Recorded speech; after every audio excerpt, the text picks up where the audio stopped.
erakusketa montatzeko eskatu zidaten saretik. Eta bertan, helburua zen motxiladunen aurren errealitatea islatzea nolabait. Eta horien egunerokotasunaren berri ematea, ez? Horretarako montatu dugu erakusketatxo hau, marrazkiekin, datuekin eta beste hainbat osagarriekin batera. Eta erakusketa hiru gunetan banatuta dago. Batetik erakusketa bat marrazkiekin, 12 marrazkien bitartez, irudia jartzen zaie motxiladun aurrek emandako beste hainbeste testigantzai.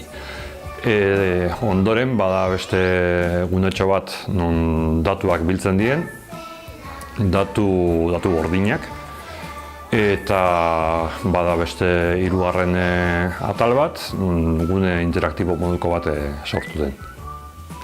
Aurren testigantzako marrazkietan jartzea eta iruditan jartzea ez da erosoa izan, ez? Azkenean oso errealitate gordinak kontatzen dituzte, latzak, eta horiei balako ikuspegi goxo edo xamur bat emateko orduan proiektu polita izan da, baina aldi berean barrenak ere astintzen dizkizun egitako bat, ez? Baina, alduguna egin dugu eta hementxe da emaitza.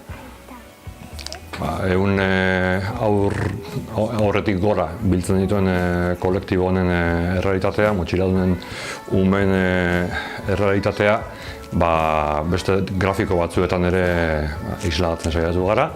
Nun datu hotzak bezain gordinak ikusten alditugun. Eta grafikoki ikusten dira zenolako kopurutan manejatzen diren, zenolako kilometro puskak egin behar dituzten gurasoak ikusteko, eta baita ere zenolako harremanetarako denbora eskatsa daukaten bere gurasoekin. Azken hau batez ere oso esanguratsua da.